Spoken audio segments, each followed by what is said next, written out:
నమస్తే అని బోసుకుమరి. ఇప్పుడు జగన్మోహన్ రెడ్డి గారు కొంపముంచింది ఏంటంటే క్లీన్ చీట్ అనేటువంటి మాట.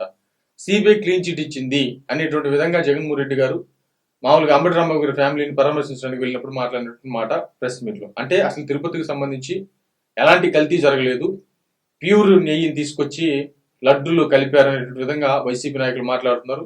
మామూలుగా ఇప్పుడున్నటువంటి పార్టీయే కల్తీ కలుపుతోంది, కల్తీ చేస్తోంది అనేటువంటి విధంగా ప్రస్తావించారు. ఇవన్నీ కూడా ఈ క్లీన్ చీట్ అనేటువంటి మాట ఆయన వాడటం తోటి ఇప్పుడు ఒక పెద్ద చర్చకి దారితీసినటువంటి పరిస్థితులు అయితే ఉన్నాయి. మరి ఎందుకు ఆయన అలా మాట్లాడేటువంటి విషయం అందరికీ తెలుసు.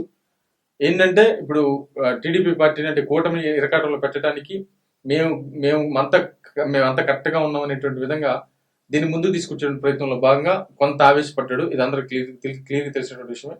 ఆ పట్టంతో సిబిఐ అసలు క్లీన్ చీట్ అనేది ఇవ్వలేదు అనేటువంటి విషయాన్ని అటు జాతీయ మీడియా, ఇటు మామూలుగా లోకల్ మీడియా ఇవన్నీ కూడా బయట పెడుతున్నటువంటి పరిస్థితులు అయితే ఉన్నాయి. అసలు ఒప్పుకోవట్లేదు ఎవరు. సిబిఐ ఎక్కడ క్లీన్ చీట్ ఇచ్చింది మీకు? వైసీపీ పార్టీకి ఎక్కడ క్లీన్ చీట్ ఇవ్వలేదు.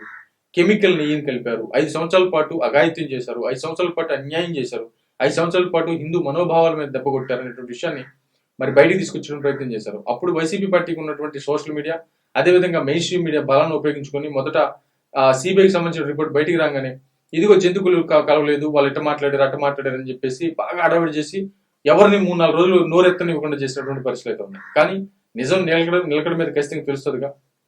ఇప్పుడు సిబిఐ రిపోర్ట్ బయటకు వచ్చింది. బయటకు వచ్చిన తర్వాత క్లీన్ చీట్ ఎక్కడ ఇవ్వలేదు, జంతువులు కలవలేదని కూడా ఎక్కడ కూడా చెప్పలేదు. 10% కంటే ఎక్కువ ఉండేటువంటి విషయాన్ని అయితే మాత్రం మేము కనిపెట్టగలం, కానీ 10% కంటే తక్కువ ఉండేటువంటి విషయాన్ని అయితే మేము కనిపెట్టలేము అనేటువంటి విధంగా అయితే మాత్రం చెప్తుంది. అంటే ఇంకా దీనికి ఇంకా డెప్త్కి వెళ్ళాలి. ఏమైనా సరే కంప్లీట్ గా నెయ్యి కల్తీ జరిగింది, ప్లస్ అది కూడా కాకుండా మెయిన్ పర్సన్స్ ని కేంద్రం కాపాడుతుంది అనేటువంటి విషయం కూడా బయటకు వస్తున్నటువంటి పరిస్థితి ఉంది. మరేమి తెచ్చుకో.